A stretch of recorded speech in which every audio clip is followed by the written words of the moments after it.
Good morning to all my friends and family, and welcome to this episode of Jim's 5 a.m. Club. I'm down here at Circular Quay, and as you can see, we've got the Pacific Adventure coming in to dock up here at the wharf. And what I'd like to do is to present another episode of Jim's 5 a.m. Club on this beautiful, most beautiful Sydney spring morning. The book that I'm going to talk about today is entitled Master Your Destiny by an author named THIBAUT MEURISSE.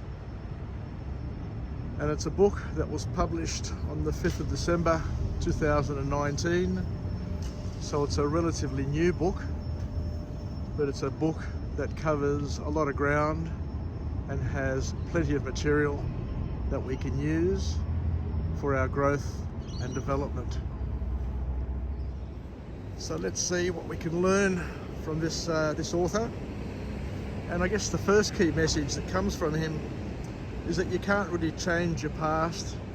Your past is your past, but you can rewrite your story and create a better future. What a concept. What a beautiful concept that is. That although we can't change our past or our interpretation of what our past was, we can rewrite it. We can change the way we see it and the way we respond to it. Because the author here says that we are the writers, the directors, and the protagonists of our lives. And only we can define who we are, what we've done, and what it's meant to us, rather than to accept and to inherit other people's interpretations, weightings, etc. And the key message, once again, is right now is the time for you to take control and become the person that you want to be. You can always change your past, even though you think you can't, because you can change the way you remember it, the way you see it, and the way you weight the various experiences. It's important to understand that we all live slithers of reality. No person lives the same life. We've all had a different past. We're all going to experience a different present, and we're all going to have a different future. So what we're saying here is that nobody knows exactly what's happened in our lives other than the stories that we tell them, the stories we keep on ruminating, the stories we publish, and the realities that we place on things. But as we say, those stories can be empowering or they can be disempowering. They can be correct or they can be erroneous. Who knows, other than ourselves, how real and how true these stories are? So the author here is saying is that our brains add, delete, and delude us. We inherit things, stories from other people, from the media, for example. Other people put spins, put various agendas on record, and things may not necessarily be the way they are, but it's the way that they've been represented, or misrepresented, one should say. Anyway, I'll just go up here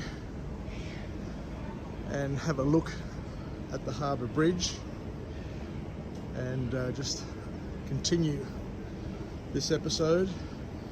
But the material from this book and from this author is very, very powerful, very, very interesting, and very useful for those who want to make the most of it.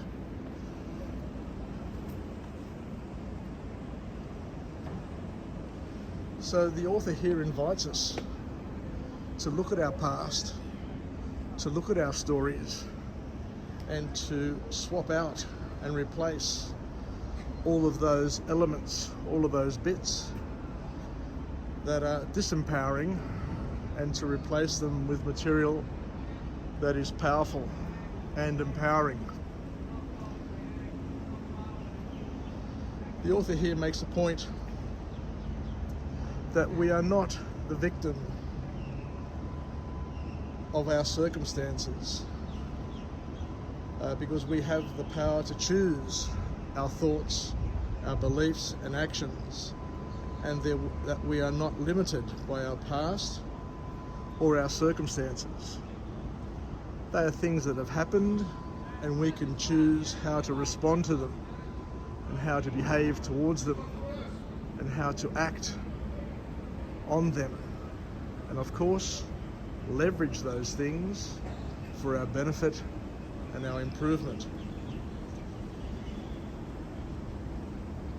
Our beliefs shape our reality, and the author here highlights the importance of identifying and challenging any beliefs that are limiting, any interpretations that are not going to serve us, but are going to hold us back, are going to depress us, are going to create anxiety. We can choose how we see things. We can choose how to deal with things. And we can rewrite the story in a way that benefits us rather than hinders us, rather than holding us back.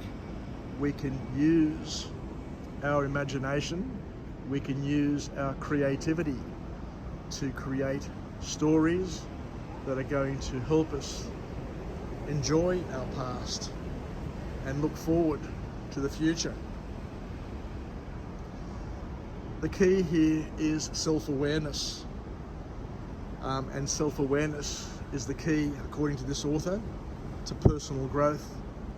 So we need to harness our self-awareness and to use it, as we said, to leverage it for our benefit, because we have the ability to reinvent ourselves, develop new skills, and pursue new passions.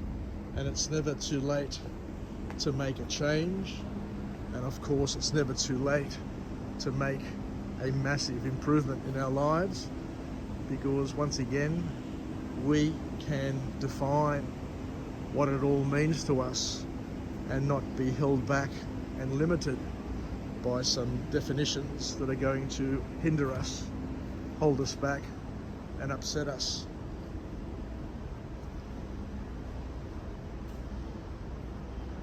The author here also talks about the fact that the environment shapes our destiny, and there's an emphasis from this author that we can create environments that support our growth, including the people we surround ourselves with, the books we read, and the media we consume. The past is merely a stepping stone to our future. So we need to take action. We need to take bold action to shape our future, is another key message. And the author here finally encourages us to take consistent and persistent action towards our goals, even in the face of fear or uncertainty, and to trust that the universe will support us in our journey.